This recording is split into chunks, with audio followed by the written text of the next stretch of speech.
time. Make sure you're ready, because this is the podcast where you are guaranteed to learn virtually everything. This is the Bryan Callen and Joe Rogan show right now. This is the Joe Rogan Experience / Bryan Callen podcast. We decided, we were going to do 2 different podcasts, and you do mine one day, and I'll do yours. Problem is, ladies and gentlemen, we're leaving in the morning. We haven't done anything. Exactly, I know. We're going to do all we're going to do. The thing is, hunting is so tiring. It's exhausting. Fighting the cold and just... It's so cold. We basically didn't sleep for the first 2 days. We slept 4 hours. Yeah. Because when you go hunting... How about 3 days? Yeah. What did we sleep last night? 4.5 hours? Yeah, something like that. Yeah, we slept like 4 hours a night, and you freeze your dick off all day. I swear to God, freezing. I think I have it down to a science now, though. If you have those heat warmers... Yes. I put them on my kidneys. The heat warmers, stomach. Explain those things. There's little sticky things. What are they called? They're like hand warmers, and there's a chemical that so it sticks to your body or it sticks to your feet. Toe warmers. The company's called Heat Factory. Yeah, it keeps you warm. It says, what is that? Cousins, Chauffants? Dude, if we had those in Montana a year ago, we would have been way better off. Way better off. But the experience, I spent 5 days cold, 6 days cold. That was an accomplishment that I got through that. But the experience wouldn't have been as good. Right. Bullshit. What is this? Why is it in French? What are they fucking... Cousin chauffant. Queer fucking French what is this bullshit? What is this French fucking heating pads? Chauffant. The company's called Heat Factory, and they make... I don't know what's in them. Probably cancer. That gives you warmth. It's probably you sacrifice like a couple of days of your life every time you put one of these things next to your dick. And you get these little packets and you smush them. They work. Yeah, they work great. Dude, my feet were so fucking cold the first day, but the second day I put these things on my toes and then I put them on the bottom of my insoles and I was golden. It's funny because you can buy, like, you bought those moon boots to keep your feet warm. Fucking shitbag boots. Yeah. Those things made me fall twice and fucked up my scope, which made me wound a deer. Yeah, that sucked. It sucked hard. It was very, you guys very spent a depressing. long time tracking that deer. You did the More right than thing. 2.5 hours. Yeah, you did the right we thing. followed a blood trail for 2.5 hours, which I don't know how long it took the deer. Probably only a few minutes to run where it went. The bullet, we don't know where it hit. We'll have to look at the actual footage itself, but I shot 2 deer, and one dead perfect, and killed it instantly. It dropped literally where it was standing. It fell over. It didn't run. I have a big rifle. It's a 300 Win Mag, which is a very powerful rifle. And one of the reasons why I got a very powerful rifle is I wanted to kill animals humanely and quickly. I thought, why would I have something like... I love the idea of bow hunting, but the problem with bow hunting is even with really experienced bow hunters, you always wound animals. You wound animals. You got to track them. Yeah, and sometimes they can run for 3 hours. I mean, you punch a hole through an animal's chest, like you hit your deer in Montana with a 300 Win Mag. It's going down. It's going down instantly. Yeah. It's a very, very powerful round. So it's one of the reasons why I got it in the first place. But unfortunately, these fucking moon boots. I bought these super insulated boots that are good to 40 below zero, but they're enormous and they're really hard to walk in. And you're walking on these snow-covered logs and shit. You're walking uphill, and I slipped and I fell twice. Right. And my rifle hit the ground, and it fucked the scope up. It fucked up my sight, and I didn't know it would fuck the scope up. It's a good thing that you practiced. It's a good thing that I wanted to judge because I almost shot at another animal the next day. But I talked to Steve Rinella and I said, "Hey man, if I knocked the scope, would it throw it off?" He goes, "No, man, you'd have to bang that fucker off a rock." Well, it turns out you banged it off a rock. Well, I hit the ground pretty hard, but also when the guy from Vortex installed it, it could have been a little tighter. And I don't want to blame it on him. He didn't know I was going to be falling. I'm a fucking idiot. I had bad boots. I fell, but ultimately, what paid the price was both the deer and my remorse. What was different about this trip for you than the first time you went hunting? Well, first of all, the sitting. The first time we went, it was fucking freezing. But freezing is not nearly as bad when you're walking. Yeah. Because you actually generate a sweat. Like when we were walking around in Montana, it was probably lower temperatures, It was like 9 degrees at the most, you know, when we were walking around. I mean, how cold did it get? It got really fucking cold when we were walking around. It got a little colder out here. It got to 0. But you're sitting. You're sitting. Well, today was great. Today was like 25. It's funny, too, because yesterday was -3 at one point, and today was 25, and it felt like we were at the beach. Yeah. And, you know, the difference is, even -3, though, there was no wind. Yeah. There's a difference. The first day, it was like... The first day was like 13 degrees and fucking blistering wind, and it was brutal.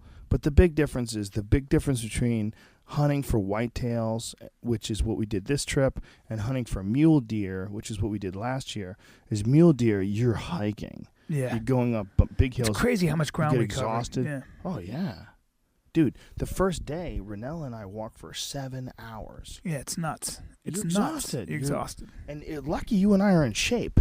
Yeah, there's no way I could have done that if I hadn't been in shape. There's no way. Impossible. Packing that meat out? Yeah. That was nuts. Well, remember when he was talking about how he took these guys on a trip?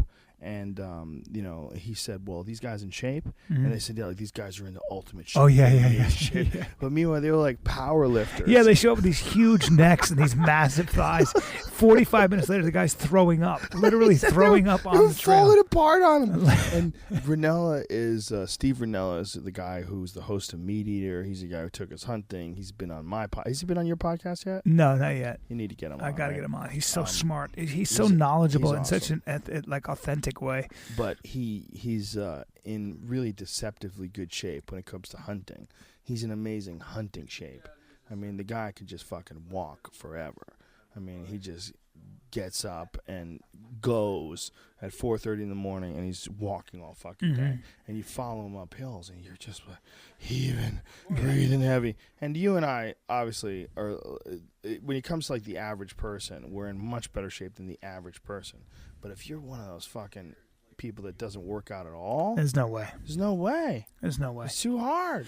But that's why most hunting is done the way we did it today. This week. Sitting with a cabin, with a warm cabin. I'd say much more comfortable when you can take a shower and sleep in a house on a bed.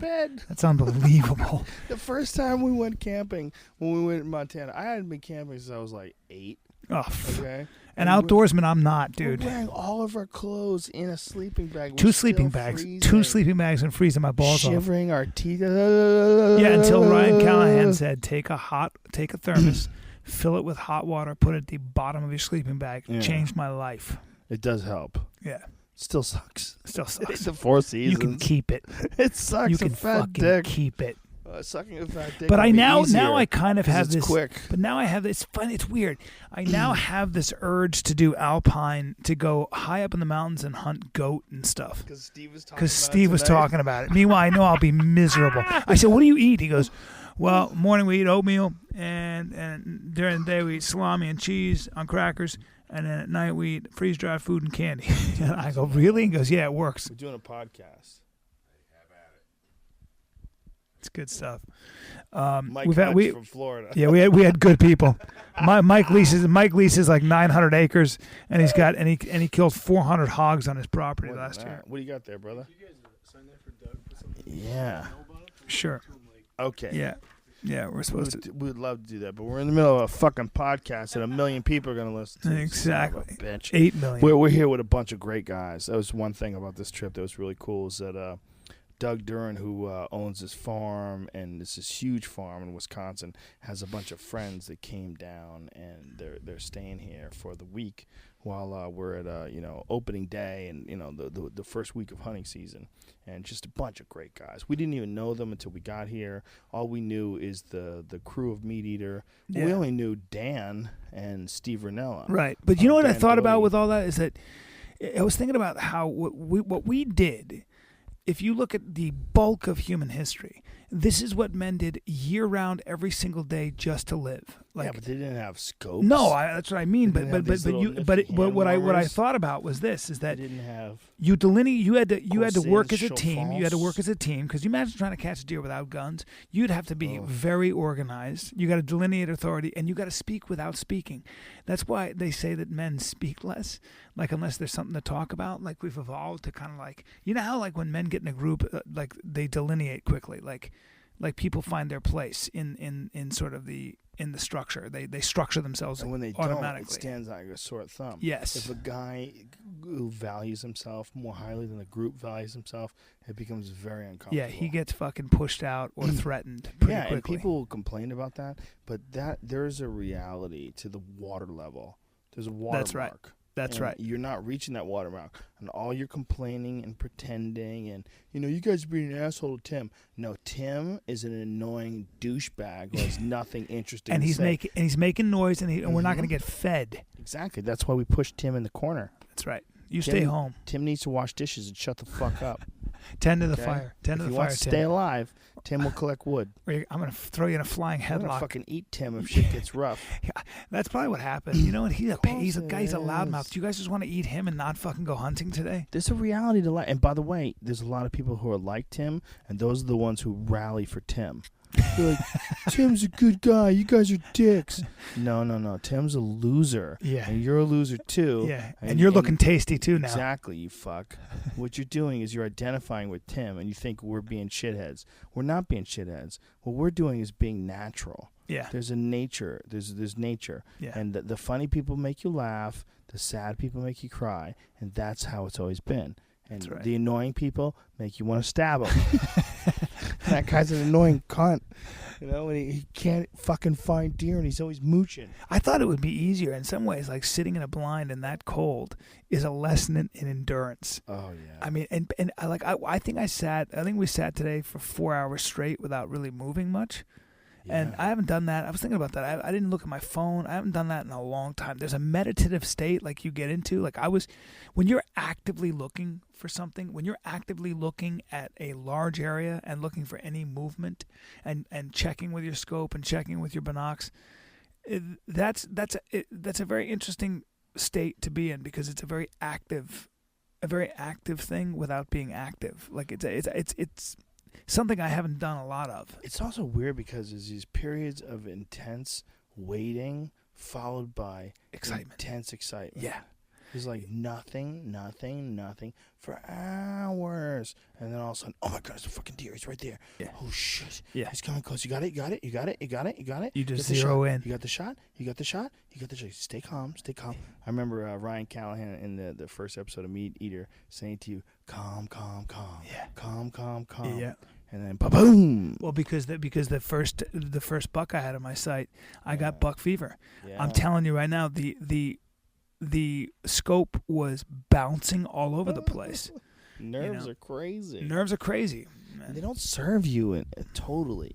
You have to learn how to get them to serve you. Well, because when you're drawing a bead on an animal that's 200 yards away, that's precise. You've got to be, mainly because I don't want to shoot something and wound it. Right. So mainly you're aiming right behind the shoulder and you want to drop it right away. But the farther out it is, the more precarious that shot becomes because a tiny little movement of your leg or a tiny movement can change everything. Yeah. You can miss or you can wound it or. It's also how you're holding the gun, like what are you resting on? How stable is it? Like, the classic photo of a guy standing there holding the rifle in your hand. Doesn't exist. The rifle butt against your shoulder. Luck. That's the last thing you want to do if you're shooting at something. Yeah. Like sometimes that's all you have. Like sometimes like you're walking and the animal runs in front of you. Yeah. And you have to take a shot. Or a lion's charging you or something. But that's not an accurate shot. No. Like you want to rest on something and you want to really draw a bead on something. And then once you get it in and you stay calm, don't flinch, squeeze, and the shot goes off. And that's a hard thing to learn how to do. It's also amazing how violent and powerful those hunting rifles are. Yeah. Like a 30-06 or your Win Mag 300 or even my 270, man. That's a powerful, powerful weapon when you see what it does to a 165-pound animal. Yeah.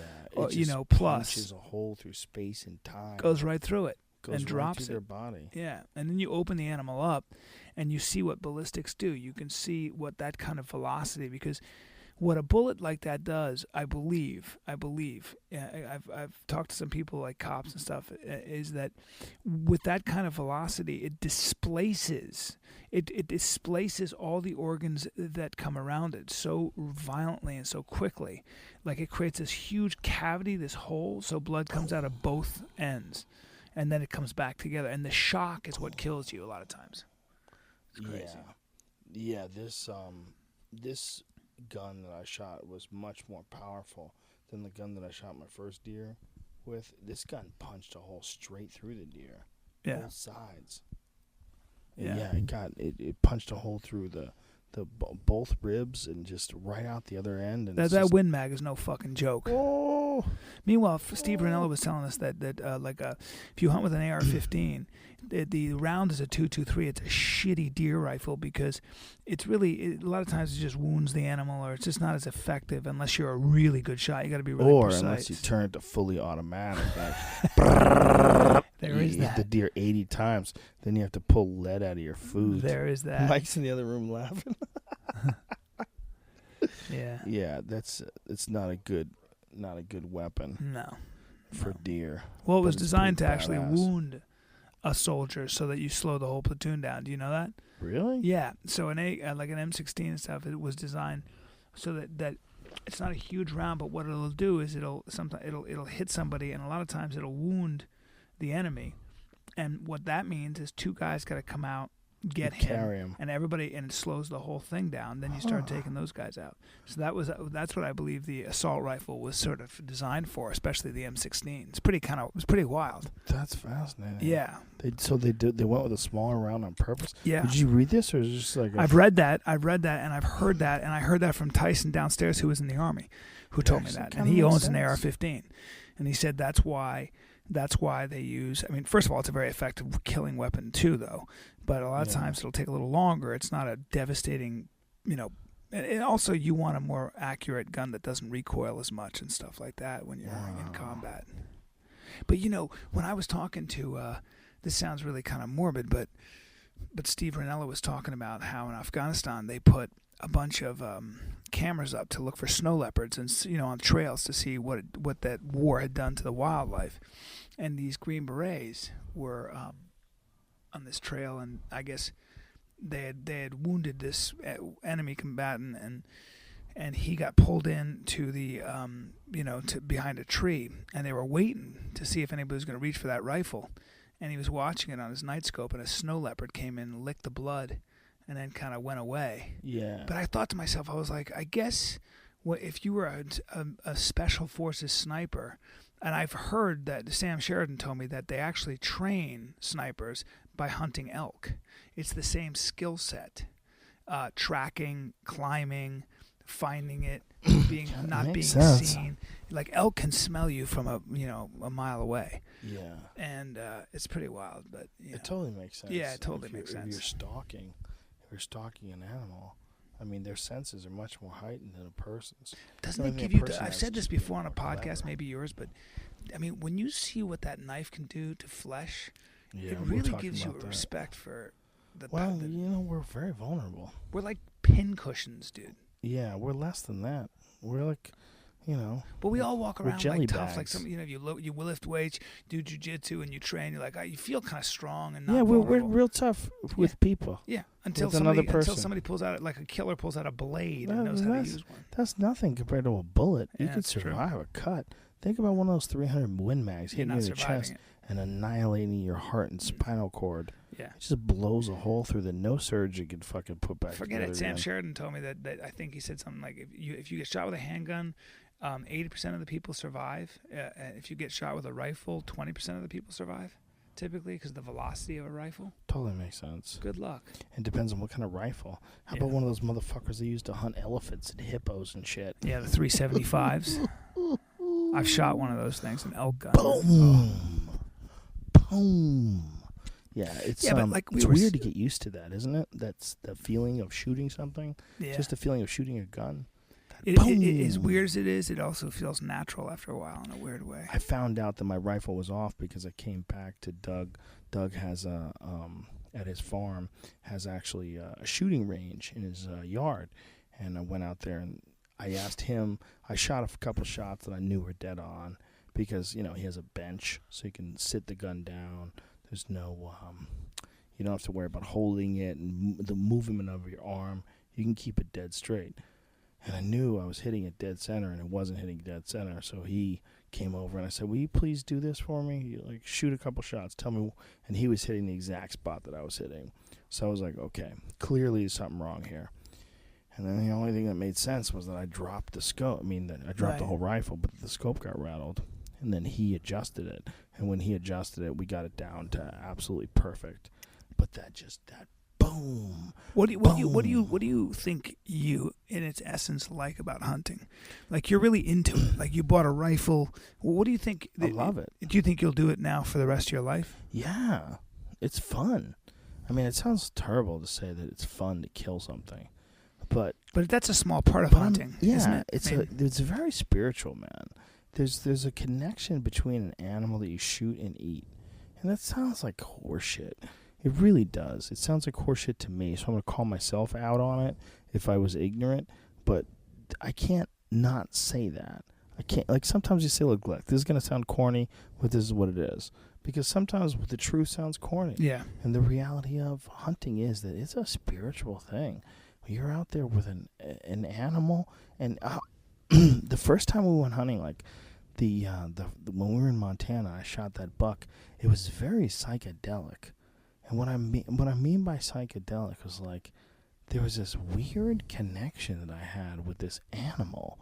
It's you're watching this thing move, and it's in its natural habitat, and it doesn't even know what the fuck you are. Mm-hmm. We were in the Badlands of Montana, which is the Missouri River breaks, which is an area that's very difficult to get to and very few human beings go through. Nobody ever actually lived there. They even say the Blackfeet Indian used to use it as a hunting ground, but they never lived there because you couldn't grow anything. Well, humans try. I mean, some Americans, the homesteaders, quote unquote, they tried to homestead there, but you can't grow anything. No. Yeah, so they all died off or they quit. And there's a bunch of houses actually that Bryan and I found that were just laying around. These old houses from like the 1800s. It's really surreal, weird, ominous. Really ominous, but there was something psychedelic about the connection that I had with this animal, this weird thing that's looking at me, and then I punch a fucking hole through its body and it dies, and then we're eating it. And I'm like, this is very strange. It's not what I thought it was going to be. And being that, like, the remorse of killing the animal was almost non-existent. And maybe that was because that I had rationalized. Or you worked for it, though. I mean, maybe, but still, I still took a life. Like, I should feel some sort of remorse. I felt very emotional and very connected to it, but I didn't feel any remorse. And that was kind of surprising. And even though I wounded the buck that I hit, it was a long-distance shot, the first buck in Montana. It was like 200 yards, and I shot it through the upper back. And it was hurt badly. It would have died for sure. But we were using copper bullets because copper bullets are better for the environment. When you use lead bullets, which is very traditional, lead bullets spread out and they cause a much bigger exit wound, and it kills much more easily because of the exit wound. Because it's a softer metal. Exactly. So it peels. Exactly. Okay. Whereas copper just basically is a That's pencil right. hole. Copper punches right through it like a pencil hole. And Steve started using copper because... And it's contentious among, like, hunters. I mean, it's so interesting how tribal it becomes. Yeah, they don't want to use it because they've been using lead their whole life, and because it doesn't have as much... when you have the exit wound, it doesn't spread like lead does. But, like, then there was, like, with ducks and shit like that, like, they use steel pellets over lead, yeah, because lead is like bad for the environment. Well, when you have 5 generations of hunters using lead over the same pond, year after year, the lead concentration can tend. The worry is that it actually becomes an environmental hazard. I don't know if I want to eat duck or fish in a pond that's taken on that much lead. It's not just that. It's also that the ducks themselves actually take the lead and put it in their gizzard. That's right. They think it's like gravel. That's like right. What they always do. That's how part of the way they dissolve their food or digest their food is they have a gizzard, and their gizzard has rocks in it. And they think that these lead pellets are actually rocks. So they're taking lead into their body, and they're eating lead, and it's poisonous. We ate beaver today. Yeah, we had a little bit. It was actually delicious. Yeah, it was but delicious. The copper bullet punched a hole right through the deer, but didn't totally kill it. So I had to come up to it and essentially execute it and shoot it through the heart after it was down. And I thought I would feel a sense of remorse, but instead I felt a sense of awe and appreciation, and also this weird connection. It was like very spiritual. And again, I hate that fucking word because it's overused. It's used by charlatans and yoga teachers that want to fuck their students. It's very spiritual. I'm not religious, but I'm very spiritual. But it really was spiritual in some sort of strange way that I never understood before I did it. Well, what I learned about hunting, if so any of you guys, that according to Steve Rinella, there are more deer today than there were in the 1400s. I told you that. Yeah, and why? Wasn't Steve Rinella? Was that you? It was me. Yeah, because of agriculture, right? Yes. Yeah. Because of agriculture and also because of land management and the reduction of predators. Yeah, yeah. And so deer they can eat corn, they can eat alfalfa and all the things that we grow. Especially white-tailed deer. Because white-tailed deer, like we were hunting here, they thrive in farm environments because they have these machines on Doug's farm that take the ears of corn and they chew the kernels off and leave the cobs behind with like a few kernels on them. Mm-hmm. And that's one of the things that the deers feed on. They come by and they find the shucked kernels and they'll chew away the bottom parts. Right. That didn't get removed by the machine. And it's, it's healthy food. It's like free food. It's corn. They eat the corn. Yep. They also eat alfalfa. They have plots that they grow out here for the deer specifically. Food. They call them food plots. They actually grow food to make the deer healthy. And Mike, who was just laughing in the other room, was telling us about his land that he leases in Florida where they're adding soybeans to the food that they feed their deers, so that these deers will have much larger racks because of the protein in soybeans. Right. So there's like a management aspect to taking care of these deer that, a lot of people don't understand when they talk about hunting and hunting being bad. More conservation money is donated by hunters than any other group by far. Yeah. More effort is put to conserving species, protecting them from not just the irony predation by other animals, but protecting their environment, predation from people, like controlling the seasons in which you're allowed to shoot these animals. Rinella and I were having an interesting conversation about how in the early 1900s was when they first started putting hunting limits. And before they started putting hunting limits, they had almost eradicated many species, like elk in Arizona, gone. Yep.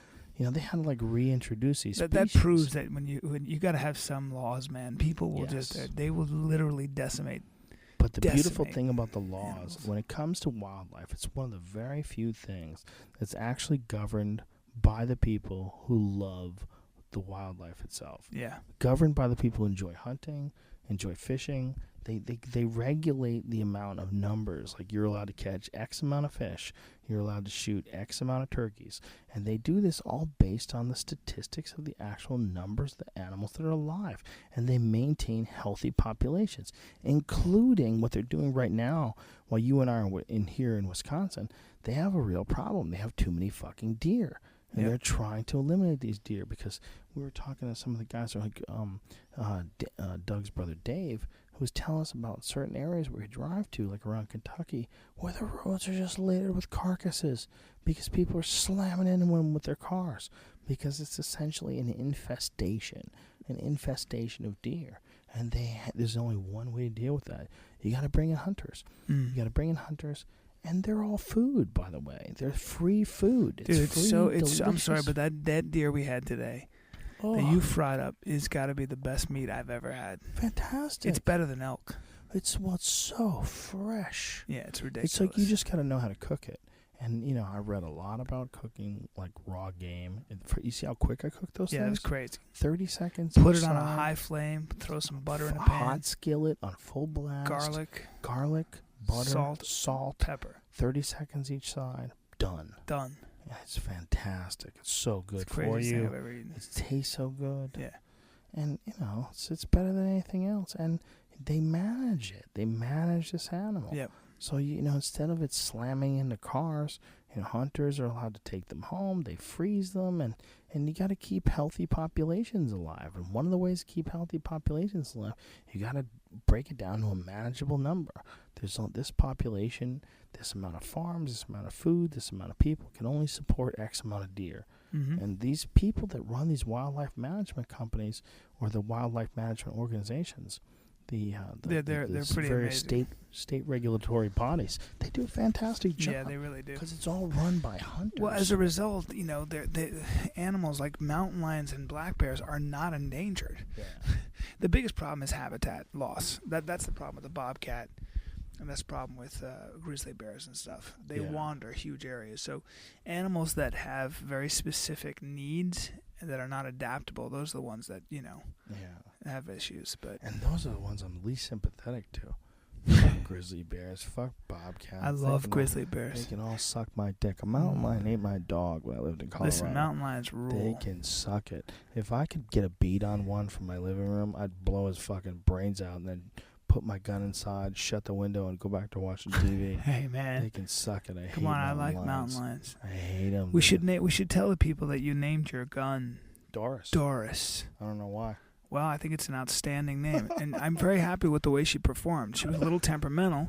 She didn't like getting knocked around. That was my fault. And now she's... That wasn't even Doris. That was Scope. Well, do you have a name for your scope? Clyde. Doris and Clyde. Really? It's funny how I guess you do have to have... Clyde can't be part of Doris. Your scope has got to be separate, huh? And it can't be a lesbian relationship. Has to be a man and a woman. So Doris and Clyde. Yeah, Clyde's a man. Huh. The Scope's a man. All right. Scope. Clyde and Doris. If it wasn't for Doris, Clyde would be a loser. You love your gear. If it wasn't for Clyde, Doris wouldn't be able to see where the fuck she's going. I want to hunt. Hey, can we hunt where it's warm one time, please? Well, the next time we hunt with Steve, we're going to hunt for wild boar. So I don't have to bring that much gear. I brought 2 suitcases. We're going to hunt for wild pigs in California. Well, I love pigs, so. Wasn't it interesting what he was telling us about pigs, that they're all the same? That wild boar and pigs are essentially the same animal? Yeah. I did not know that. Yeah. That is wild. Well, he knows... Too much. He knows too much. It's ridiculous. I mean, everything about Native Americans, everything about, like, animal behavior, it's crazy. The details. Like, he was talking about how... You'll find moose horns together, and you won't find like that with deer necessarily, because when a moose loses one horn, he's like, whoa, his head gets weighted to the other side, and he's got they're like 30 pounds or something. Yeah, he's got to fucking get that one off too. And they shed their horns. They shed entire racks. Yep. Like it just comes off. Yeah, every animal does that has antlers, except I think pronghorn sheep. Oh, yeah? I think pronghorn antelope, rather. I think pronghorn antelope don't shed. Strange. Yeah, they got a weird antelope. Antelopes have weird horns, weird antlers. Yeah. They're like similar to deer, but not quite deer. There's so many variables when it comes to those weird, like elk is like in the deer family, but it's not a deer. It's in the deer family, and there's whitetails. And then he was telling me that whitetails, which were predominantly on the East Coast and in the Midwest, they morphed, and like what mule deers are and what blacktails are is some sort of a combination of different deers, and that whitetails. And I don't give a shit. They all taste fucking really, really good. That's all I have to say. Whitetails are supposed to be the most delicious. We're picking this podcast back up. And we're in the car now with Steve Rinella driving to the airport, and so that's the transition here. Yeah, we decided last night to just go to bed. We did it for 20 minutes, and we were kind of being rude. Everybody was sleeping. Hey, Brian, can you hand me my water right there? Yeah. You guys Thanks, making buddy. a podcast last night? Yeah, we're making a podcast. I think we're going to start. I want to start with Steve Rinella, who was telling a story about his brother, who's an amazing character. And I want to hear Steve Rinella, who's a master hunter, talk about the first time his brother shot a deer in front of his wife. And his wife, who doesn't hunt, probably eats more game meat than any woman in New York City and maybe in the country. and yet she doesn't really like to hunt, but she's always munching on bear, squirrel, beaver, deer, elk, etc. So and she's squeamish, Steve, about killing animals. No, my wife likes to fish. I grew up in Michigan. My wife grew up in Michigan as well, and we never knew each other. We met later, and her version of growing up in Michigan was a lot different than mine when we were only 2 hours apart. So she didn't grow up around hunting at all. She always said she had one friend that liked to hunt. So when we started going out, she was a little apprehensive about the hunting situation. And my brothers and I, along with a buddy, owned this place in southeast Alaska on an island called Prince of Wales Island. And my brother Danny got married up there a few years ago. And a couple days after he got married, I went up the mountain one morning and killed a black-tailed deer and hiked it back down to the cabin. And my brother Danny said, well, while I'm here, I'd like to go get a deer as well. And I kept trying to talk my wife into coming out with me, and she'd never been. I'd taken her out in the woods hunting, but we'd never had a successful hunt together. So she said, I don't need to go. I don't need to see that. I love eating the deer. I love eating wild game, but I just I'm comfortable being a hypocrite about eating it but not wanting to watch it die. So I explained to her, we'll go out, and because you don't have a developed game eye like Danny and I do, you'll never even see the deer. The deer will be off, obscured by brush, a couple 100 yards away. You won't even know it's there. He'll shoot, we'll walk up, it'll be laying there, and it's not going to be like you're not going to see a lot of graphic detail. So we take our skiff out, and the tide was out at the time. So we landed our skiff at a dry creek mouth where a bunch of salmon were pooled around waiting to go up the river when the thing flooded on the high tide. And we beach our skiff there and start hiking up this stream channel. And here comes these deer, here comes 3 black-tailed deer, 2 does, and what turned out to be a little buck, just hauling ass down the creek bed toward us. Something must have been chasing them or scared them like a wolf or I don't know what, but they were freaked out, coming our way. And these deer keep coming and coming and coming and coming and coming till they're right in front of us, and I could see this deer's eyelashes. It's just like I could have grabbed the deer before they finally see us, and we're kind of hunkered in these rocks before they see us and stop. And I'm thinking, surely there's no way my brother would ever dare to shoot this deer this close to my wife. And I look over to the side. He's off to the left of me. I kind of look at him off the corner of my eyes, and I can see him slowly snaking that rifle up, up to his shoulder. And bam, this deer just turns. And at first she thinks he missed it because it spun so fast, but it piles up. And she just turns on the waterworks, man. Just starts crying. And I honestly thought, we got the deer, and she thinks we don't do it. She thinks we kind of unceremoniously drag the deer back to the skiff and throw it into the skiff. Still crying. How would you ceremoniously drag a deer back? Like you'd build a thing that the Incan gods rode around on and have carry it and lay him up there real nice. I don't know. I guess she claims that the deer's head was bumping the rocks as we were dragging it along, and she thought that was uncouth. So she's crying. It was so bad. I'm not lying. It was so bad. I thought we had crossed. I thought that a rift had formed between us that was unmendable. It was she looked at me like I did. She looked at me as though she came home and I was in bed with several other women. Several. It was she looked at me like, and a this guy cannot be remedied, And she kind of all of a sudden pulled it together it had such an effect on her. She pulled it together about 45 minutes later, and actually, and I shouldn't even say this because I don't think you're not really supposed to do this, but she later that day actually pegged a pink salmon with a rock that was coming up through a riffle and stunned the pink salmon and ran out and grabbed it. So in that same day, she actually got a fish. But it was a thing, and from that day forward, she was comfortable, I guess, with the brutality of hunting the seeming brutality of hunting, and that was it. Well, you started using. We were talking about this. You started using the word violence to describe hunting, where a lot of people maybe avoided that for a while. Yeah, because there's all these words: harvest, took, right. And I kind of make a point that at least every third time I use a simile or a euphemism, I'll be like, I killed a deer. Right. I killed a deer in a violent act. Will you explain? Because we were talking a little bit about how there are more deer now than there ever were, but when people say to you, you get confronted by people who are, whether they're animal rights activists or people who are very anti-hunting, and I know that you respect that position. You've actually, one of the things that surprises me is that you're very, very tolerant of those kinds of positions and you understand where people are coming from. But explain to me, you said the other day, a lot of those people don't really understand not only the deer and their habitat and why hunting is actually beneficial to animals.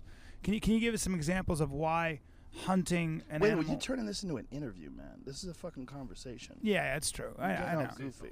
I know, but I'm just holding the mic, so that's why. But I mean, it's not an interview. I just wanted to ask him, like, can you tell us why? Can you tell us why, please, Steve Rinella? Please, Steve, tell us why. It's like I don't want to bore all your listeners in such a long answer, but I'll just say, try it briefly. Wildlife is managed on the state level. The way that wildlife management agencies get their funding to do research, enforcement, habitat improvement is through license sales and then through excise taxes on sporting goods equipment. Like, hunters bankroll American wildlife. You could be like, you go talk to a PETA guy, you'll never find a PETA dude who actually went out, or like PETA doesn't actually go out and buy chunks of crucial habitat like wetlands, wintering grounds, whatever. They're not going out and like buying this land and protecting it, and that really is what animals need. They need, like, habitat is key, places to live are key. You can remove individual animals as long as you leave the structure in place for animals to exist.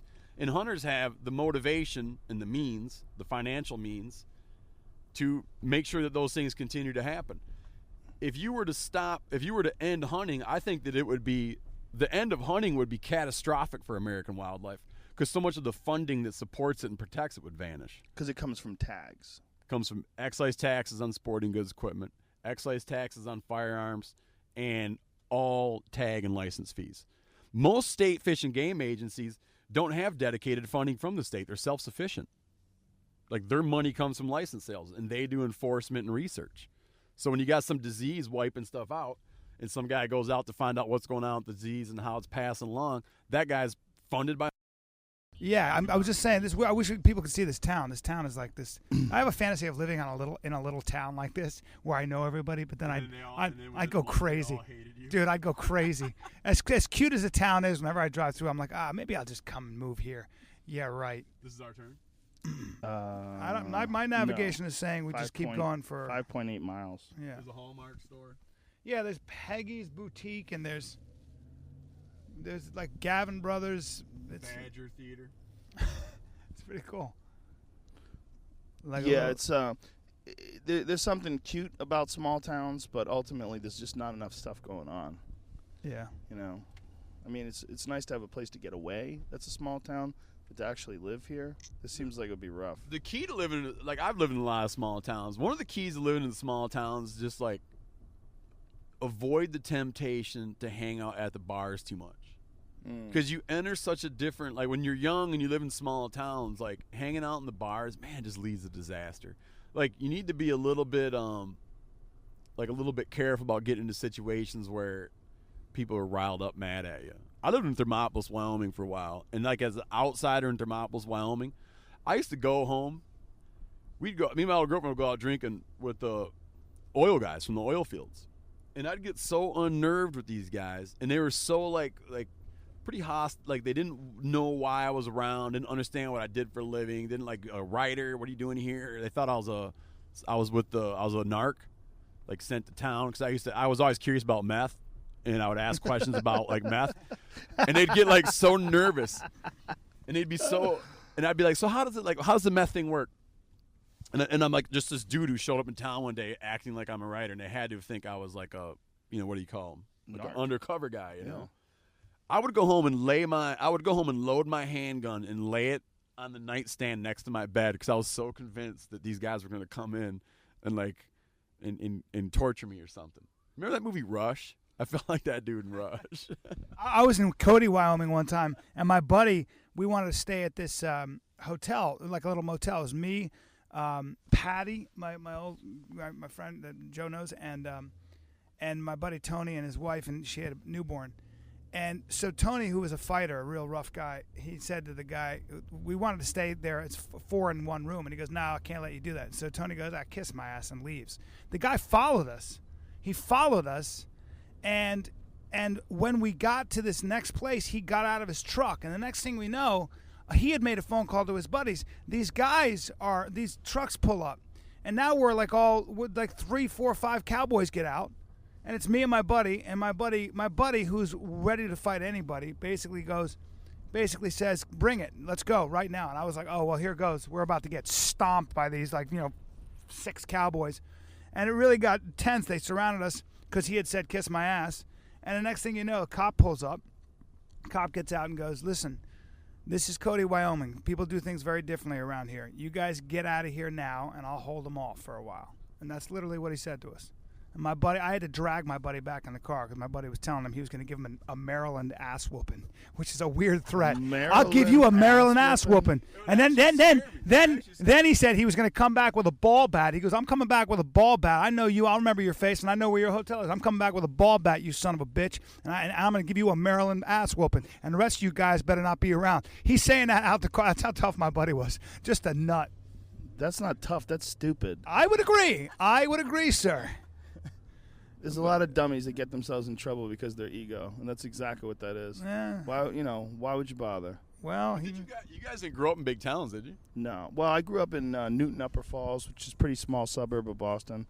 Yeah, like I grew up in a town that wasn't even a town. I mean, it was like they had like a gas station. I mean, it was like a kind of an area, Right. Like a gas station, a bar.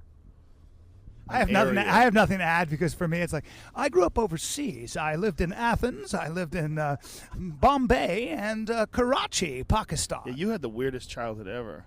I'd be moved every year and a half. What did your parents do? My dad was quote unquote banker. Yeah, worked for in quotes. Yeah. Did some shit for the government. My dad did some stuff for the government. Don't you? You just keep waking up free every morning and he'll do what he does. How's that sound, Steve? Your dad was an operative. Easy. Allegedly. Throwing those words around on the podcast over here. Easy over here. You got to school this guy, Joe. Yeah, what are we going to do? What are we going to do? Well, this was a fucking hell of a trip, man. I had a great time, Steve. Again, thank you very much for bringing us out here. Thanks for tolerating our silliness. And, last night especially with the 15-year-old kid hanging around and we're telling crazy stories about ex-girlfriends. Yeah, here's the funny thing, though. Telling the stories about, to a 15-year-old, we all, parents lose sight of what 15-year-olds know. Oh, yeah. So I'm not embarrassed for the 15-year-old. I'm embarrassed for the dad thinking that the 15-year-old is now finding out about a lot of stuff that this kid probably has raunchier stories than anything we could spin, and fresher ones. Well, you can still smell it on his fingers, man. You know what I mean? Dude, first of all, it was a baptism by fire. Joe literally starts just telling unedited, 100% just true stories about past, he's telling stories about my past girlfriends and crazy stories about when we were really young. And this kid took it all in stride. He's got the internet. That's what I said to his dad. I was like, look, kids have the internet today. Dude, you gotta face that. My buddy is a cop, and his son is 15, and he went on. He literally has this whole NSA program. He goes on his kid's Facebook, and he just tries to make sure his kid's doing things that are safe. He comes across a picture on his Facebook where his 15-year-old son is making out with 2 girls, taking turns making out with 2 girls. And the guy's like, my son's 15, he's had a threesome. I've never had a threesome. He felt like Darth Vader had been trumped by Luke Skywalker. He was like, this is bullshit, man. He was really pissed. He goes, my son has 2 girlfriends that he's banging at the same time, but they watch the internet. These kids grow up fast. Yeah, kids today have a totally different perception of what sex is. But I think we were the same way. I was having sex at 15. Yeah, it's not just that. You know, there was a study recently done that showed that more teens today are having anal sex than ever in the past. Is that right? Yeah, and what I thought immediately was, who the fuck is doing that study? Like, that's some guy's idea of a study.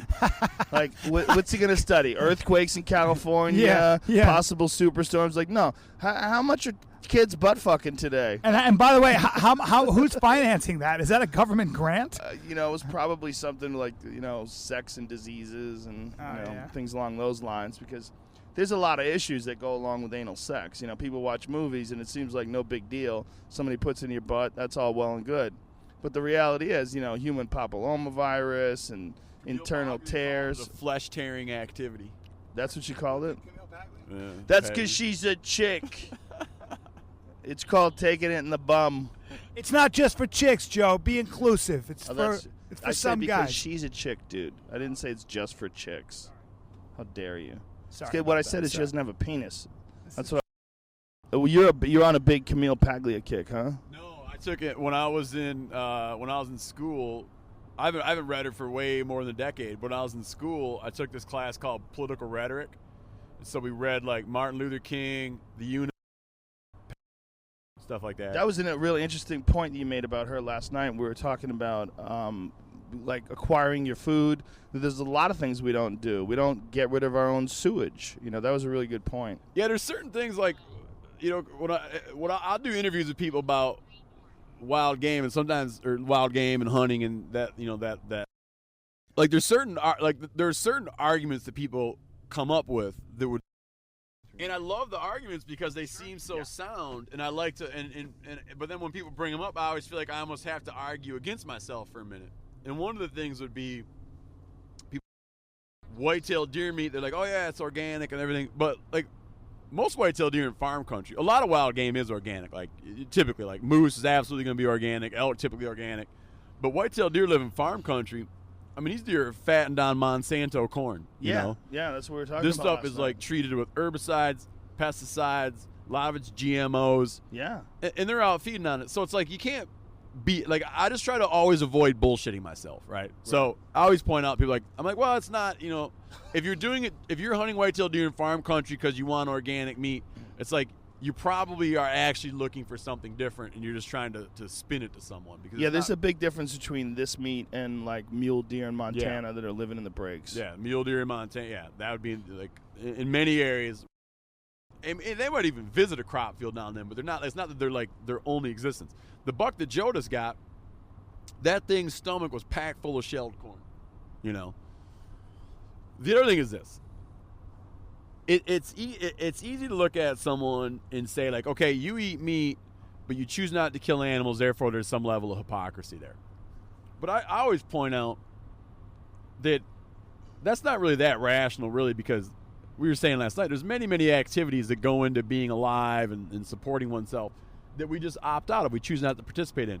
I was pointing out the idea of like processing raw sewage. You know, every day you go into the bathroom and you flush it away and there it goes. And no one would ever like say like, hey, I'm going to have my buddies out and we're all going to process our raw sewage for the weekend in order to come away with a greater respect for what goes into treating sewage. Or we're all going to go and take all of our garbage and try to biodegrade our garbage. Or we're going to all fix cars all weekend. Or we're going to build our houses all weekend. Or we're going to make our clothes all weekend. Those things aren't enjoyable for most people. Hunting is very enjoyable. So I just try to point out that, like, if you eat meat and don't hunt, I don't think it's any different than if you shit in a toilet and don't treat raw sewage. You know what I mean? It's like everybody doesn't have to do this. And civilization is in some respects like this creation we have that allows us to specialize and allows us to partake in things we choose to partake in and to ignore things we choose to ignore. And it allows things like me, for instance, the luxury of being a writer. You know, I'm able to like farm out a ton of the activities that are necessary to keep me alive, focus on something that's not entirely pragmatic, like being a writer. And then the ones I do choose to go do, I can be selective about. And the one that means the most to me, personally, is I like to go hunt for my own food. I like to hunt for meat. And if it wasn't for meat, I wouldn't hunt, absolutely. But hunting is very fun and exciting, and it's a great way to learn things. It's all this stuff bundled up into a package. If you were to remove the meat aspect from it, I would quit. If you were to remove the fun aspect from it, I would quit. You know, I wouldn't go out there and, if I just hated it and was miserable, I wouldn't go out there and do it just because of the food issues, you know. There's such a deep connection to people and their food. You know, I mean, people and their shit, you know, you could always dig a hole in the ground, just plop a dookie in there, and everything's going to be fine. Yeah, which I've done hundreds of times out in the woods. Yeah. Congratulations. That's what we did. We did it in Montana. Oh, no, we had to use the special bag. Oh, yeah, that's right. Wink, wink. Joe's taking pictures and puts there's a dead deer on the road. Joe's taking pictures of my poo, and I think I put a flag on it. No, you did. You fashioned a flag out of tinfoil, Joe. Well, what I was going to do was give someone... It's a muskrat hut. See that? See those mounds? Those are muskrat lodges. We were going to put it on Twitter and give some $1,000 if they could find that flag. I was going to flag the poo and then have a contest. Oh, I think people, I feel like, are naturally embarrassed. Like, no one, like, parades theirs around, you know?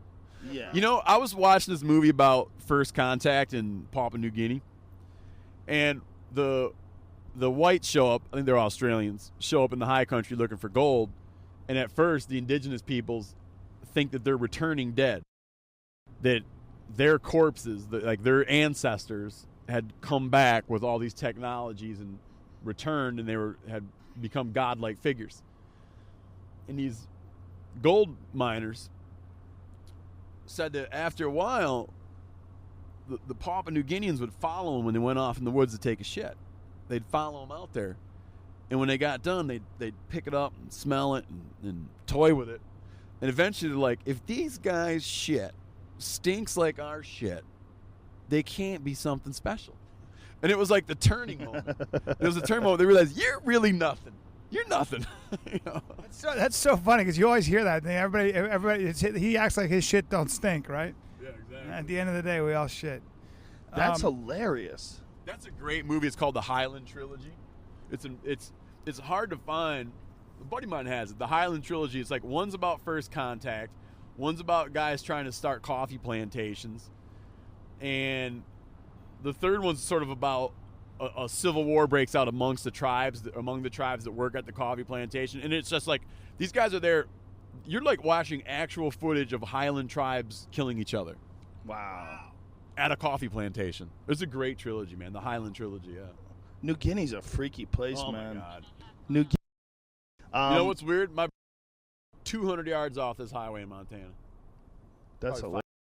The whole time you were talking about Papua New Guinea, I was thinking about sitting there waiting for deer and telling shit stories and laughing our ass off. Like grown men, me and Joe exchanging shit stories and laughing hysterically. I mean, you know, that's not exactly hunting etiquette. You're supposed to be quiet and wait. And we're like, well, we were in a unusual situation. It wasn't just hunting. There was a lot of us. The odds of us actually shooting a deer during the next 30 minutes were kind of slim, and we were having a good time. You know, like an old hunting trick. My brother, he calls it taking a heater. Because if it's really cold for whatever reason, if you're like shivering, it's really cold, and he goes off and takes a growler, he always feels a little warmer out in the woods. It's like, you know how eating makes you cold? Yeah. Taking a heater. Taking just like for whatever reason, it causes like a spike in your internal body temperature. Really? I feel that that's true too. Because you're thinking like it's going to be so miserable, right? Exposing myself, you know, in the cold. And in the end, you come away feeling. Wow, I didn't experience that when we were in Montana. Oh, you didn't? The first night when it was pouring rain and I had to step outside the tent to take a shit. Oh, that was brutal. that sucked. And hey, thanks a lot for telling us about foot warmers and body warmers, dude. Freezing my ass off for 5 straight days. How about giving your novice hunters a couple of pointers? We just show up, man. You gave us 0 instruction. I was just told to bring warm stuff and you know, what the first hunting trip. You got a couple of first timers, man. How about giving us a couple of tricks? Like, I don't know, fill my hot water bottle and put it at the bottom of my sleeping bag so I didn't freeze for 3 days. That blew. Well, you know what? I'm gonna use this for shameless in a year. our guide, we have a hunting guidebook coming out, and the hunting guidebook has extensive information about how not to freeze your ass off. Really? Oh yeah. Cold from years of experience. He had a lot of stuff going on, though, man. I mean, you think about it. You've got a production team. You got cameras. You got telling people what. It's true. I like that when I was asking you about all the, like what a grizzly bear attacks, and you guys got charged by a grizzly, and asking about animals and how you protect yourself against animals. And you were like, the way people get messed up when you're hunting is falling or the cold, basically getting wet and dying of hypothermia because the temperature drops to 45. Much more common. Yeah, little things. And what was that parasite you got? Yeah, I've been in the all the time. When I go hunting, you're always thinking of cool things, cool bad things happening to you. You're gonna get mauled by a bear, a lion's gonna get you, avalanche is gonna get you. The 2 times I've been in the hospital, they've both been from parasites, bacterial stuff. I got infected a couple times with a protozoa called Giardia. I think it's a protozoa. How do they get rid of that? Oh, you treat it with some kind of oral antibiotic that kills it. And I've had that a couple times. Got that in Michigan, got it in Arizona, got it in Colorado. What happens to you? It's just from being stupid about drinking water. See those Canada geese up there? All V'd out. Then I got Lyme disease, which is a bacterial infection carried by ticks, which burrow into your. And it's just the little shit is getting you. The little dinky things get you, and you're paying attention to the big things. Hunting in BC, in one trip, got charged by a grizzly bear, but it was a bluff charge, and she spun it. And I got charged by a wounded moose that got up and actually knocked me over like a bullfighter, knocked me over with his antlers onto the ground, and then I scurried away, and my buddy hit him in the head. You got really lucky in that one, huh? Real super lucky, man. And I kept reaching back, and I would rub the back of my rain gear, and my hand kept coming back all bloody. And I thought he punctured my ass with his antler. But it was just his blood from the front of him. When he ran me over, his blood got all over me. Was it because of the adrenaline? You couldn't feel if you were injured or not? No, I could feel that I got poked in the ass, but it just didn't puncture it. Poked in the ass by a moose. God damn. How big was it? Oh, I mean, they're heavy animals. I mean, you get a bull moose be up to 1,000 pounds, but like bulls like that, 700-800 pounds. You can't even move them. You can't roll them over. A person, one guy. When you get them on the ground, you got to just start butchering it. However it's laying. You're not gonna. You're not able to manipulate the carcass at all. You just got to start working, getting weighed out. Sometimes they fall in a marsh too, right? Yeah, that can be really bad. Because you're not going to get it out, unless you got a whole team of guys, Wow. So I've never had that happen. I've got friends that have had that happen where they land in the water, but they'll go. One time, Danny was telling me that they watched the moose for several days, waiting for the moose to get close enough to the water where they could get a boat by it, but then have it be not so close to the water that it might go into the water and die in the water. I mean, you really got to plan ahead on how you're going to handle those things. They're huge. They're so big. I'd never seen one in person until this past summer. We saw 5 of them in a couple of days. Well, I thought was wild is that you shot it in the brisket, in the chest, with a 270 or 300 Win Mag. 300 Win Mag, and the thing, and I guess it didn't hit anything vital, or maybe it did, but the thing just kept coming, right? Yeah, that was a stupid move, and we were filming my show when it's happened, and I kind of made a big point on camera to explain, look at all this waterfowl, man. I made a big point on camera to explain that was a really stupid move. I'll never do it again. Like a frontal shot, like a brisket shot, if you're close and your bullet placement's going to be right because you're close enough to do it right, is very effective on deer side. A moose is just too big. There's too much bone and muscle, and it's not a humane. I regret doing it. I probably could have told you ahead of time. I probably could have said yeah, that's dumb to do. But oftentimes, hunting brings on these snap decisions you're making, snap decisions. There are shots you should not have taken but did, and there's shots you maybe could have taken and didn't, and the latter is better. It's better to be I should not do this and wait for a better opportunity. But I got greedy. Is that the closest you came to danger on your show? With it. Close because it actually touched, Yeah, definitely, for sure. Yeah. Wow. That's And I crazy. should have done it. It was a stupid shot taken. It wasn't fair to the moose, So we had to wind up finishing him off. And then the other big mistake I made is I ran after it. But at the other hand, if you don't run after it, if he doesn't leave a good blood trail, you might not find him. So I was like kind of between a rock and a hard place. You shouldn't chase the thing off through the swamp. But then if you don't chase it, what if he gets away and you can't recover him? So I chased after him, and sure enough, he wound up getting the jump on me and spun around and knocked me down. Wow. People get killed by water buffalo that way all the time when they hunt a water buffalo. Cape buffalo. Yeah, the Cape buffalo. What they do is they'll shoot it.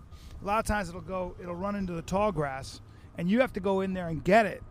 And they wait for you in the tall grass, and when they're wounded, the minute they see you in that grass, they're charging. Oh, those things are badasses too, man. I've never hunted them. But they're badass.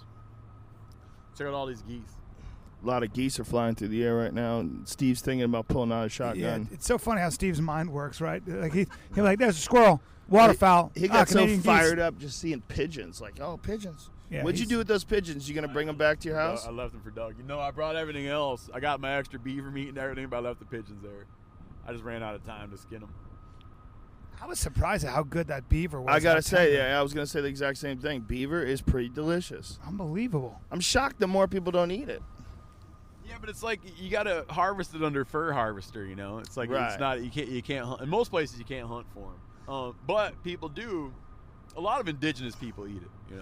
It's such a weird animal, though. The look of it, when you had that thing skinned and you were butchering it, I was like, that is the weirdest looking thing ever. It looks like it's alien. What I like about, I get a couple a year. I'll trap a couple a year, and what I like them for is, I like to cook the meat. It's fun to cook the meat. People always appreciate it because they're always real surprised by it, so it's fun to do that. I like to do the tail, to cook the tail to get the fat out, which is a thing that mountain men and fur trappers and the guys that explored the Rocky Mountains, it was like a big thing for them to eat beaver tail. They liked it. And I also like to then get the fur and turn that into stuff like hats, mittens, throw pillows with scarves. Various things. So I'll get a couple a year and do stuff like that with it. And like I have a fur hat that I had made with fur I trapped. And Do you wear it? oh yeah, it's just like a bomber. It's just like your hat, man. But the fur is my own fur. Do you wear that when you go out in New York City? No, I wear it ice fishing. It's crazy. My It's wife wears it to work. She kind of almost stole that hat. That's why I'm gonna probably take one of these new beavers and get her a hat made because she always takes my hat to work. Where does one get a hat made out of beaver? I go with this. I don't know if I want to say his name. You don't There's say a his lot name. of guys. What's that? You don't have to say his name. It's cool. Yeah, there's a lot of. If you type in like custom fur hats, you'll find people. Like I know Google a great guy, and I would happily tell anybody a great guy, but I don't want to tell and then have it be that, Right. oh, here's this trapper and here's his name. Right. Because he's right. a trapper, but he also, what he does, he's a fur trapper, but rather than selling fur into the markets, than selling fur into the commercial markets in Canada where buyers from Russia and China all coming by, he's a trapper, but he takes his furs and makes goods, makes items, blankets, pillows, hats, mittens, all this kind of stuff, and just sells them directly himself. Trapping seems to be even more contentious and controversial than hunting. It's hugely controversial. Colorado, when I was trapping a lot, I started trapping when I was 10. I caught my first muskrat when I was 10 in 1984. And I didn't quit trapping until I was 22 years old. And I trapped hardcore. Muskrat, mink, beaver, raccoon, red fox, otter, coyote. I trapped everything. And during that time was when PETA was really coming into play, and they really did a great job. They did a great job marketing against trapping, and like Colorado even had an all-out trap ban. Because Colorado, the whole it's still pointed out like the red state, blue state thing. You have Colorado, where you have a rural state, but you have Fort Collins, and you have Denver, and it's so evenly split between rural and urban that the urban people who really don't have a lot of experience with these animals anyways, don't have any access to them, don't really know anything about them, were able to shut down fur trapping in an entire state, and you can't get that law reversed. In the end, it actually worked against wildlife because now on private land, all that wildlife goes under damage control, and you can basically go in there and raise holy hell on fur-bearing animals when they get to problem levels in a way that is destructive can be destructive, certainly leads to a lot of waste, rather than having people go out and trap it and market the furs. So it's super contentious, and there's a lot of... Someone recently contacted me to see if I would help support them on a bill to ban fur trapping on public land. And they're like, oh, it's all hunters that are behind us. I'm like, no, it's not. No, it's not. You're trying to dress it up as something it's not. The whole trapping thing is just, it's very weird. You know, you're killing an animal and just taking its skin and making things. If you don't eat it, for sure. Yeah. I didn't. When I was trapping, I would use most of the carcass, you know, or I'd sell them to sled dog racers. Because sled dog racers would want the muskrats and the beaver. They'd gut them and run it through a grinder. And these guys were like, they would say during a race, they like to feed their dogs beaver and muskrat. They said it was the best feed for during a race. Why is that?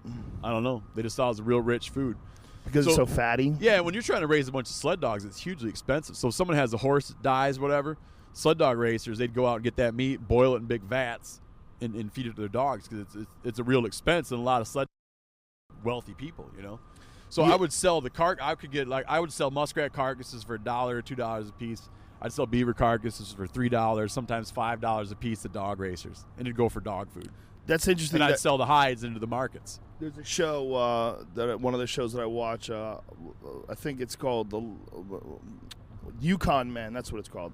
And these people live up north in Alaska, and they have to catch fish for their dogs. They need like several hundred pounds of fish every year. So they take a lot of the salmon that they catch is just for dogs. They even call it dog salmon. Yeah. Chum salmon, they call dog salmon. They take this stuff and they boil it in these big vats and slop it out to their dogs. And they were talking about how if it wasn't for the salmon, like they wouldn't be able to keep dogs. I was watching this Herzog movie about fur trappers in Siberia, and those guys feed their dogs a lot of northern pike. Oh, the Happy People, Life that's in the a great Taiga. Movie, man. It's fantastic. Yeah. Herzog's one of the best. He makes some pretty bad movies, but he makes some of the best movies too, like Fitzcarraldo and Jack Reacher. Didn't he do Grizzly Man? He did Grizzly Man. Yeah, he did. Yeah, he did that movie with Tom Cruise. Yes, he did. He was in it. He was one of the actors. He made it? No, he was one of the actors. He was in it. Oh, I'll believe that. He was It was hilarious because to see him in that, knowing him from Grizzly Man. You know the thing, Grizzly Man. Like I get asked about that stuff a lot, like dudes like Grizzly Man. And there's a thing like people in Alaska. They have this, I shouldn't say people, many people in Alaska have this knee-jerk thing where they always want to act like anyone who comes up to Alaska, especially someone that meets bad ends, had it come in and they were so stupid. Grizzly Man, anyone who thinks like, oh, he should have known this and should have done that and he's so stupid, that dude would out-camp anyone. To spend all those years camping in one of the most miserable camping locations, to camp down in an alder swamp, 13 summers or 7 summers in a row, all summer, in the rain, in the insects. That guy was the ultimate badass camper. He would out-camp anyone. He was a hard camper, you say. Super hard camper. And he said, I'll wind up getting killed by a bear probably. I think he wanted to do it. Yeah, I think it was suicide by bear. I wouldn't have wanted to hang out with that guy. And there's a lot about that guy that annoys me. And we have way different perspectives on hunting. But as far as being a person who can endure and being a good woodsman often comes down to being a good, having good endurance. He's an admirable figure for physical endurance. Or he's just so crazy he can't tell he's suffering. I don't know. Yeah, he was just nuts. I think that guy was running from his reality in a lot of ways. But he found a new reality. Yeah, getting eaten. Yeah, that was pretty brutal. I guess there is a tape of it and stuff. He and his girl. There's an audio recording. Yeah, hit him with a pan. Pan, man. Jesus. That bear's not hearing a peep out of your pan. No. I mean, can you imagine trying to kill a bear with a frying pan? Well, you and I have both choked out. I don't know if you, but I've choked my pit bull off my other pit bull. Like when she grabbed hold of. Yeah, I used to have 2 pits, and I used to like them. They're a pain in the ass, but they're really sweet dogs, and I like their physicality. They're so tough, but they're terriers. They're just great. Smart. You all your kids? No, hell no. No, they're very smart. But the thing about pits is I remember choking my female off my other female. I put her in a rear naked choke, and the power in that dog You know, they're very muscular. and you think about that's a 45-pound dog. You think about an 800-pound grizzly or something. I mean, it's just a whole different level of. Absolutely huge grizzly, 800 pounds. 500, 600 pounds is plenty, man. What's That's the biggest grizzlies get? Like You a know, giant fucking male. You hear again, there's these figures that get thrown around, and people throw the figures around more than is warranted by. But there's kind of 1,000 people say like 1,000-pound grizzly, and there's a lot more people talking about 1,000-pound grizzlies than there are than actually exist. But that number can be achieved, 1,000-pound grizzly. But there are a few, like same way people talk about 200-pound mountain lions. You know, a big lion, like a lion gets up to 150 pounds, he's becoming a very big lion. You said that they'd weighed. You talked to somebody who tagged and weighed 346, I think. 346 mountain lions, and the biggest they found was 147 pounds, right? Yeah, somewhere in there. It was like, and then he knew a guy that had one. He knew another biologist that hit one at 164 or something. But everybody's always talking. Like, everybody that sees a mountain lion, it's always a big Tom. We'll spend 200-pound Tom. And one thing I like about Joe Rogan is Joe Rogan says he saw a mountain lion, and rather than saying it was a huge Tom, probably 200 pounds, he admits it was, 70 pounds? Yeah, it was about 70 pounds. It was terrifying, though. Still a big animal. Realistic. It's a big, long, lanky cat when you see it. I've seen two of them, and they were both about that size. The second one was about the size of a coyote. I saw it actually in Santa Barbara. Is that I was right? driving through Montecito, and I thought I saw a coyote run across the road, but then I saw its tail, and then I realized, oh shit, that's a cat. God damn! And it couldn't have been no bigger than a regular sized coyote. I've seen 3 in the wild, and I cherish those 3 sightings. You know, it's just when you see a mountain lion, it's impossible to think about anything else for at least a couple hours. I've found. Wow. And I could tell you every detail about leading up to and after seeing those lions. It's like very special moments. But I got a friend who hunts a lot of coos deer in Arizona and Mexico. And hunting coos deer, you just spend a ton of time behind glass. You spend a ton of time looking through binoculars. And that was one day I said to him, his name's Jay. I said, hey man, how many mountain lions? I said, I've seen 3 lions. I said, how many mountain lions you seen in the wild? He said, right now I'm looking for number 33. Oh my God. Yeah. Wow. 33. Number 33. Because he just glasses. He glasses those. That's not running with dogs. That's just looking through his binoculars for coos deer. He's found 30. Are there he's more found in 32 Mexico? lions. Is that what it is? There's good lions in Mexico, but one of the things you get into, like in Arizona and in this area of Mexico, is there's very good visibility. And you can see a lot, you know. You could have 100 freaking lions within 100 yards of us right now. You ain't going to see one of them. They told me they found there was some guys that got a jaguar in Mexico as well. They saw that. Yep. Every year people – plus, man, guys in Arizona, guys that run lions in Arizona with hounds will quite often have to pull their dogs off a track because they realize it's a jaguar.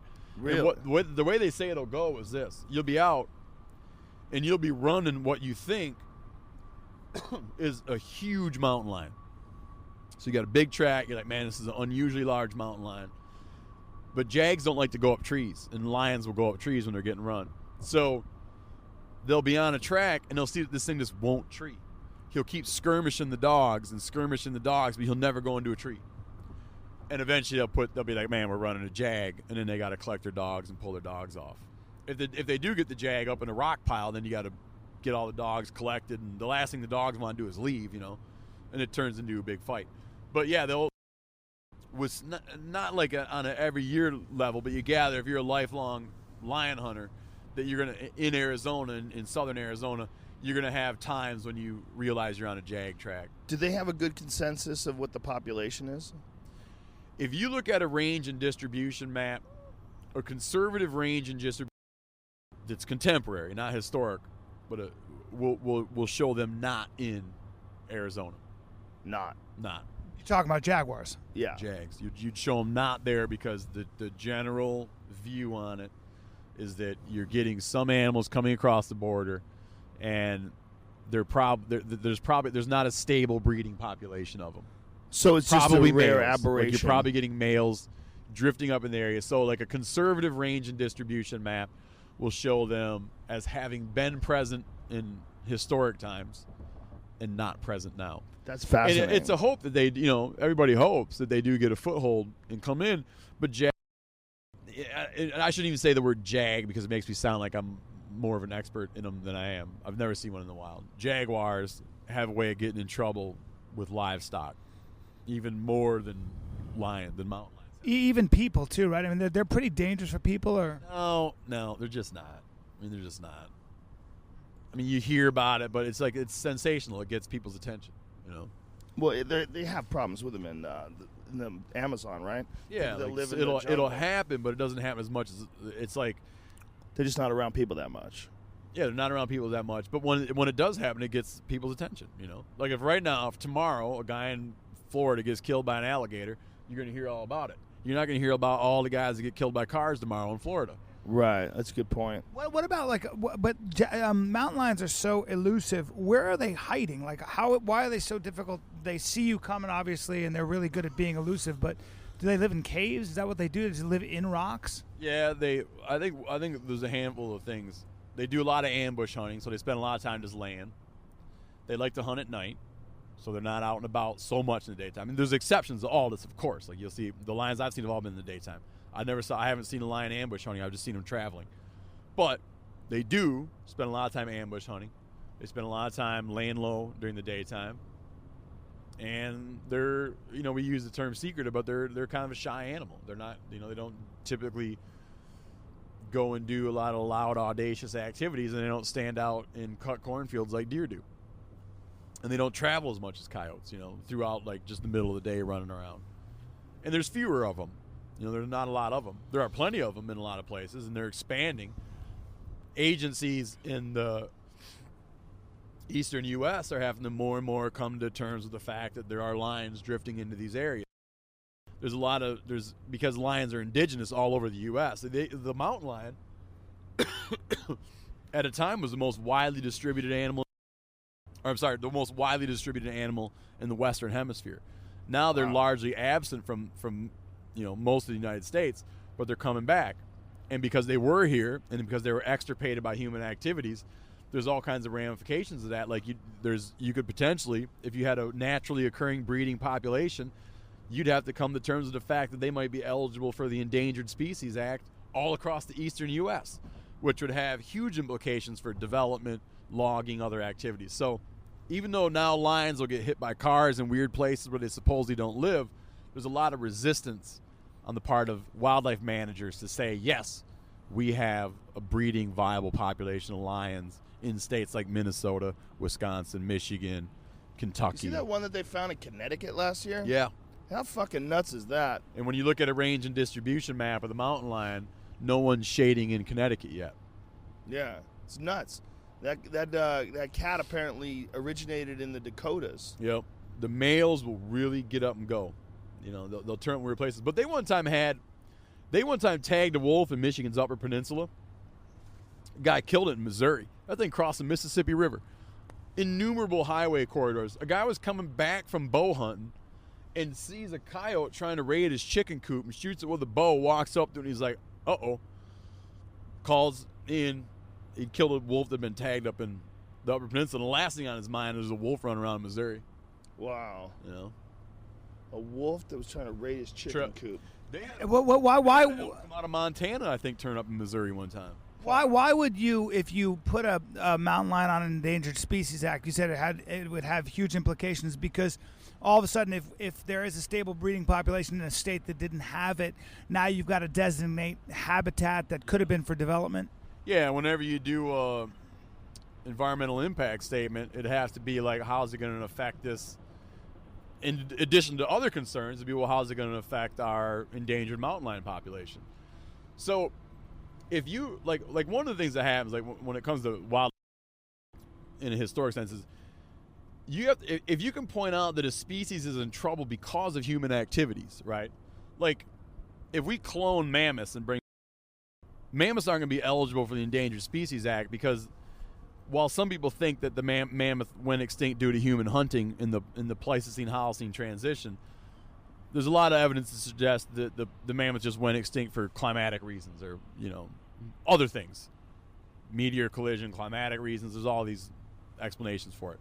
So it wouldn't be like you'd clone a mammoth and bring it back and then give them endangered species protection, right? Because we don't know that it was human causes. We don't know that it was human causes that led to their depletion and eventual extinction. We know that lions were shot out. Poison's real effective on them. That's interesting. They're shot out and poisoned out. And now, if they were to come back on their own, like not through an introduction, not through a reintroduction, but they're just to come back by drifting in from Canada, drifting in from the American West, someone is eventually going to put forth a lawsuit saying that these things deserve endangered species protection. It's really interesting. Like, an animal has to be going extinct because of humans for it to be on the Endangered Species Act. It's not just going and I don't extinct. know. I don't know I don't know how that's phrased or how that's enforced. But those are the ones that are. Those are the ones that get it. And I don't know how it's phrased or how it's done. But there's a big difference when it comes to doing like something like this. You've heard the terms like reintroduction and introduction. Yeah. The reason they were able to bring wolves, when they put wolves back in the greater Yellowstone region, Montana, Wyoming, Idaho, when they brought wolves back in the Yellowstone, they were able to do it because they were able to call it a reintroduction, and they were able to prove that wolves had been extirpated by human causes. So you're able to do a reintroduction. You would never be able to, you're never going to get the okay to take like a large predator and introduce it in a place where it never existed. What do you think about that? You're not going to overcome the political resistance. Reintroduction of wolves is very controversial, isn't it? Because they're like decimating deer and elk Hugely populations. Controversial. Because in my opinion, I support the reintroduction and I support maintaining stable populations of wolves, and I even support bringing them into areas where they've been regionally extirpated and bringing back populations of them. But I think you need to keep tight grip on them. I think you need to treat them like a renewable resource and allow harvest in order to keep the population at a level where we can still maintain game populations. I'm interested in maintaining game populations because I'm a hunter and I try to do things to defend the culture of hunting and to defend public access to renewable wildlife resources. I think wolves should be treated the same way. When they brought wolves in, I don't think it was ever many people's intentions was to not go so far beyond recovery levels before they started hunting them. They had some benchmarks where they're like, we'll consider wolves recovered when they achieve these certain population numbers, distribution, and they let it go way beyond to the effect where it's having dramatic effects on elk and moose populations and other wild game populations. Caught a lot of issues with livestock, and by letting it go so far and letting them become so abundant before you initiated some harvest, they really allowed for a radical polarization in people, where a lot of people now that might have been tolerant to the presence of wolves have just thrown their hands up in the air and they're sick of them and they want them gone. Because they're so effective at being at taking out livestock and game. I mean, they're really effective killers because they're so. The game's not used to it. The game lost the game. Elk, moose lost their ability to cope with it. At a time, they could cope quite well. Alaska, wolves occupy like 95% of their historic range in Alaska. They're not as able to just devastate wildlife populations there because the wildlife has evolved with it and lives with it and knows how to cope.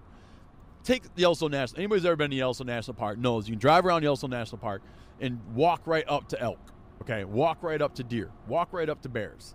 They don't care because they've been living now for 100 years in the absence of human predation. Okay, when they think about the things they need to worry about, humans are not on that list.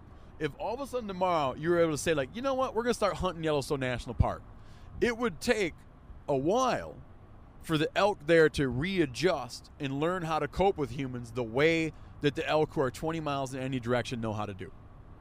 Elk in the Madison Range, outside of the park, are frustratingly phenomenal at evading human predators. In time, I think, and people think, in time, these animals are going to learn, don't hang out in the big valleys. Like, they're going to learn, like, how to stay away from elk, how to position yourself where you can how to stay away from wolves, how to evade wolves, what to do when wolves are around. Right now, they stand there and they look at it and be like, man, that's a big dog. And the next thing you know is trouble. So they'll pick it up, The same way I think when we look at how mountain lions are making such a comeback, bears are making a comeback, I think the animals are just having a slow adjustment and being like, here's how you deal with people. White-tailed deer were very quick to figure it out. Other things that's taken them a long time to figure out. And the fact that we can now have lions in our presence and not really even know they're there till they get hit by a car suggests that they're in some way making some adjustments and going like, here's what you do to get by around people. You watch out for them. It was amazing to see the difference between the way deer behaved on opening day and then on the second day. Like Huge a real difference, quick. Man. They know, because there's a lot of does out there. You got deer out there that are 5, 6, 7 years old and older. The females. It's not unreasonable. I mean, you'll turn up females that are 13, 14, 15 years old. Wow. She's been through that many hunting seasons. She's like, something seems a little fishy, something seems a little weird, a lot of activity in the woods, people putting stuff out in the woods. I remember this from before. And then opening morning, blam, blam, blam is all she needs to hear, and she goes into mode. She's been there, done that. Yep. She goes in, she gets on a hillside where she can survey the hill below her. She's got wind coming from the behind her. She can smell what's behind her. She backs up against the log, and she's going to stay put until you. The sound of the gunfire is unusual. That was really interesting on opening day. Yeah, it's a lot. You hear, dome. You got a state like this, I think you got some 600,000 hunters. 600,000 hunters.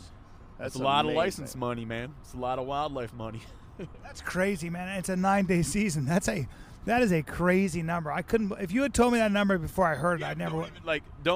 I could be wrong. I think that's right, but I mean, I don't want. If someone knows better, shit. Even if it's half, send these guys a text message. If it's half of that, 300. It's a lot of fucking hunters. And that's license. That's how many guys bought licenses. So whether they hunt for an hour, they hunt all 9 days, but it's a pile of hunters. It seems like I guess with livestock, if you live in mountain lion country or wolf country, I guess a fence doesn't necessarily work with a mountain lion, right? I mean, they climb right over them. They grease right under them, grease over them. Grease under him and grease over him. I love that. I love the word Steve uses. Critters, shooting iron. Yeah, grease. He's like, I had a circle on my abdomen.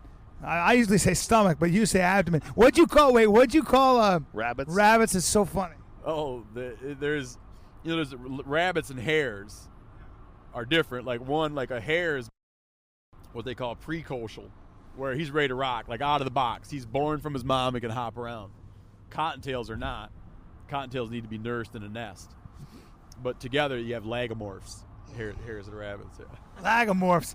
Yeah, he's not a lagomorph. I was like, it sounds like something from Harry Potter. Yeah, it does. It's like one of the main professors.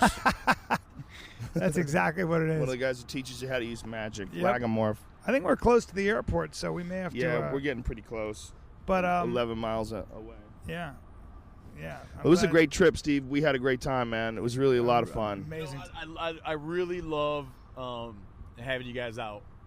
You know, the guys we were hunting with, they were telling me that their faces were actually in pain from how much they laugh, which is nice. Yeah, that's what we do. That's our job. Yeah, it's harder to be funny than it is to hunt. So it's good to have you guys out. Well, speaking of funny, I got good news for everybody. If you're you son of a bitch. If you're in Salt Lake City. Oh, you son of a bitch. If you're in Salt Lake City, November 29th and 30th, I'll be at Wise Guys. Then I'll be at Helium in December. You can't give them too many dates to get confused. It becomes ineffective. I always say, I love it. I'm like, Joe, I have Joe tweet for me, which actually has a huge, makes a big impact. You're like my one-man promotion machine. I'm your publicist. He's my publicist. I'll be like, Joe, I'm doing stand-up. Can you please tweet? I was asking him that shit before I even knew how to tweet. Remember, I was like, I don't know. I tweeted, I think. Well, he would say, can you tweet this for me? And I was like, dude, you got to tweet it for yourself, too. Or how about I'd post a link that didn't work. Yeah. I'd post a link. Joe was like, you got to leave a link so people can buy tickets. I was like, oh, okay. Well, you were just a little scattered, and you weren't taking it that serious. You got to take your... the social networking is very important. Yeah. But you're much better at it now. And it's not just that. You can't just tweet links because then people don't want to give... They want it to be entertaining. They want you to put out stuff that they enjoy. Yeah. Now I try to just be funny. Yeah, I resisted Twitter. I don't know why. You just get stuff in your head and you're making a point. I was like, I'll never send a tweet in my life. And my buddy Ben said, I bet you. We settled on a bet. I think it was $8. And I had to pay him the $8 like 3 days later. It was the transformation was that fast. Like when Twitter broke, I'm like, nah, 140 characters. I'm a verbose man, Look at that deer. We got a deer right there. Oh, yeah. We're driving to the airport, and that deer is all curled up in the back of his Jeep. Carrier. called a hitch carrier. Yeah, okay, I just call it a carrier, but you call it a hitch carrier. All right, well, I guess, Joe, do you have any last words for us? Go see Bryan in Salt Lake City. Come on, Joe. That's shameless self-promotion, man. I wanna say this, Joe Rogan's first whitetail buck, he door nailed it, dropped it right in his tracks. Yeah, that was it didn't go anywhere. No. Joe. Yeah, Joe. What cracks me up about Joe is that now that Joe's into hunting, you just watch. You just watch. He doesn't like to rely on anybody. He'll be a crack shot. He will be practicing his rifle. I will be calling him, and he'll be like, "Nah, I'm going to the range. You want to come?" And he'll squeeze off. You know, people are like, "Well, don't work on a rifle because if you shoot more than 20, you start to shy." Not Joe Rogan. I promise you. He'll squeeze off 400 rounds in a day. His finger will be all messed up. His ears will hurt from those earmuffs because he's an extremist. But he'll be a crack shot. Huh? What? No, I wear big earmuffs, wearing man. them? Oh, Yeah, I don't. You know push what? You them. should, because I got a lot of, not a lot, but my left ear. You're is gonna take a kinda right not at 151. Did you miss it? Yes, Madison. Fuck. No, not really. Yeah, no, that's we got the exit we 135. needed to take. 130. All right, guys, we're gonna cut this off. We're gonna have to pay be attention to late. what the fuck We we're gotta doing pay here, attention. folks. See you, folks. Thank you. See ya. You've been listening to The Bryan Callen Show. Be sure to visit bryancallen.com for information about this episode as well as past and future episodes. You can follow Bryan on Twitter at Bryan Callen and like him on Facebook. Go to facebook.com/Bryan Callen Comedy. Thanks again for listening. We'll see you next time.